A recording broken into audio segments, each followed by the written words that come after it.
Aesthetic corrections ചെയ്യുമ്പം നമ്മൾ ഏറ്റവും കൂടുതൽ യൂസ് ചെയ്യുന്ന രണ്ട് കാര്യങ്ങളാണ് സിർക്കോണിയ ക്രൗൺസും അതേപോലെ തന്നെ ലിഥിയം ഡൈസിലിക്കേറ്റ് വെനീഴ്സും. ഇവർ തമ്മിൽ എന്താ ഡിഫറൻസ്? എൻ്റെ പേര് ഡോക്ടർ ബിന്ധ്യ ബാറ്റർ. ക്രൗൺ അല്ലെങ്കിൽ വെനീർ എന്ന് പറയുമ്പോൾ മിക്കപ്പോഴും ആൾക്കാർ കൺഫ്യൂസ്ഡ് ആവും, ഇതിൽ എന്താ കാര്യമുള്ളത്, എന്താണിത്, സാധനം എന്താണെന്നുള്ളത്. ക്രൗൺ എന്ന് പറയുമ്പം നോർമലി നമ്മളെ പല്ലിൻ്റെ ചുറ്റുമുള്ള ടൂത്ത് സ്ട്രക്ചർ റിമൂവ് ചെയ്തിട്ടാണ് നമ്മൾ പൊതുവെ ക്രൗൺ ഇടാറ്.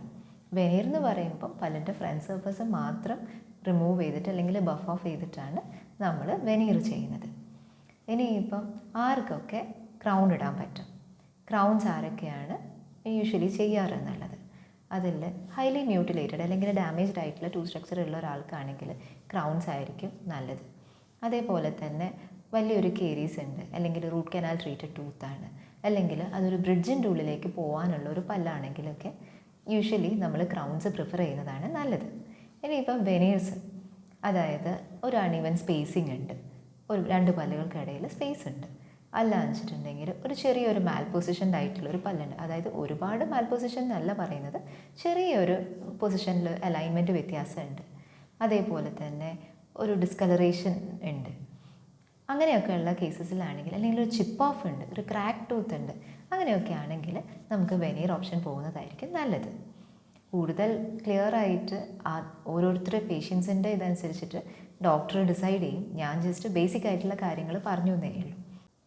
ഇനി ആർക്കൊക്കെ വെനീഴ്സ് ഒരു ലിമിറ്റഡ് ഓപ്ഷൻ അല്ലെങ്കിൽ യൂസ് ചെയ്യാൻ വലിയ താല്പര്യം കാണിക്കണ്ട എന്നുള്ളതാണെങ്കിൽ, ഒരുപാട് ക്ലെൻജിങ് അല്ലെങ്കിൽ ബൈറ്റ് ഫോഴ്സ് ഒരുപാടുള്ള ആൾക്കാർക്കാണെങ്കിലുണ്ടല്ലോ വെനീഴ്സ് വലിയ സ്ട്രെസ്സ് കൊടുക്കണ്ട. രണ്ടാമത്തെ കാര്യം എന്താ വെച്ചിട്ടുണ്ടെങ്കിൽ പാരാഫങ്ഷണൽ ഹാബിറ്റ്സ് അല്ലെങ്കിൽ ക്ലഞ്ചിങ്, ഗ്രൈൻഡിങ്, നൈറ്റ് ഗ്രൈൻഡിങ് അങ്ങനെയൊക്കെയുള്ള ആൾക്കാർക്കൊക്കെ ആണെങ്കിലുണ്ടല്ലോ അവർക്ക് വെനീഴ്സ് പെട്ടെന്ന് ഇളകി പോകാനുള്ള സാധ്യതയുണ്ട്. അങ്ങനെ എന്തെങ്കിലും ഉണ്ടെന്ന് കാണുവാണെങ്കിൽ തന്നെ അവർക്ക് ബ്രക്സ് ഗാർഡ് അല്ലെങ്കിൽ നൈറ്റ് ഗാർഡ്സ് യൂസ് ചെയ്യുന്നതാണ് നല്ലത്. അതേപോലെ ഇപ്പം ഒക്ലൂഷൻ, അതായത് ബൈറ്റ് ചെയ്യുന്ന രീതി സാധാരണ മുന്നിലത്തെ പല്ലും താഴത്തെ ഫ്രണ്ടിലെ പല്ലുകളും തമ്മിൽ ഓവർലാപ്പ് ചെയ്യാണ്ട് എൻഡ് ഓൺ റിലേഷൻ അല്ലെങ്കിൽ എഡ്ജ് ടു എഡ്ജ് റിലേഷനിലാണ് വരുന്നത്. രണ്ടും തമ്മിൽ ഇങ്ങനെയാണ് വരുന്നത് എന്ന് വെച്ചിട്ടുണ്ടെങ്കിൽ അവർക്കും വെനീഴ്സിന് പോകാണ്ടിരിക്കുന്നതാണ് നല്ലത്. ഇനിയിപ്പം ഏതിനാണ് കൂടുതൽ സ്ട്രെങ്ത് ഉള്ളത് അല്ലെങ്കിൽ കോപ്പിംഗ് കപ്പാസിറ്റി ഏതിനാണ് കൂടുതൽ ഉള്ളതെന്ന് ചോദിച്ചിട്ടുണ്ടെങ്കിൽ ക്രൗൺസ് ആണ് ഓഫ്കോഴ്സ്, സിർക്കോണിയ അതും. കാരണം എന്താണെന്ന് വെച്ചിട്ടുണ്ടെങ്കിൽ അവർക്ക് സ്ട്രെസ്സ് താങ്ങാനുള്ള, അല്ലെങ്കിൽ ഇപ്പം മെറ്റൽ സെറാമിക് ക്രൗണും സിർക്കോണിയ ക്രൗണും തമ്മിൽ നോക്കുകയാണെങ്കിൽ തന്നെ സിർക്കോണിയ ക്രൗൺസ് ചിപ്പ് ഓഫ് ആയി പോവില്ല. അങ്ങനെ അതൊരു വലിയൊരു അഡ്വാൻറ്റേജാണ്. മാസ്കിങ് കപ്പാസിറ്റി ഏതാ കൂടുതലുള്ളതെന്ന് ചോദിച്ചിട്ടുണ്ടെങ്കിൽ ഞാൻ എപ്പോഴും ക്രൗണിൻ്റെ പുറകെ പോവുള്ളൂ, കാരണം വെനീഴ്സിന് അത്രയില്ല. ഇനി എസ്തെറ്റിക്കലി ഏതാണ് ഏറ്റവും നല്ലതെന്ന് എൻ്റെ അടുത്ത് ചോദിച്ചിട്ടുണ്ടെങ്കിൽ ഞാൻ പറയും ലിഥിയം ഡൈസിലിക്കേറ്റ് വെനീഴ്സ് ആണ് ഏറ്റവും നല്ലത് എന്നുള്ളത്. ഇനി പ്ലാക്ക് കൺട്രോൾ അല്ലെങ്കിൽ ക്ലീൻ ചെയ്യാൻ ഏതാ എളുപ്പം ചോദിച്ചാലും ഞാൻ വെനീറിൻ്റെ പുറകെ പോകും.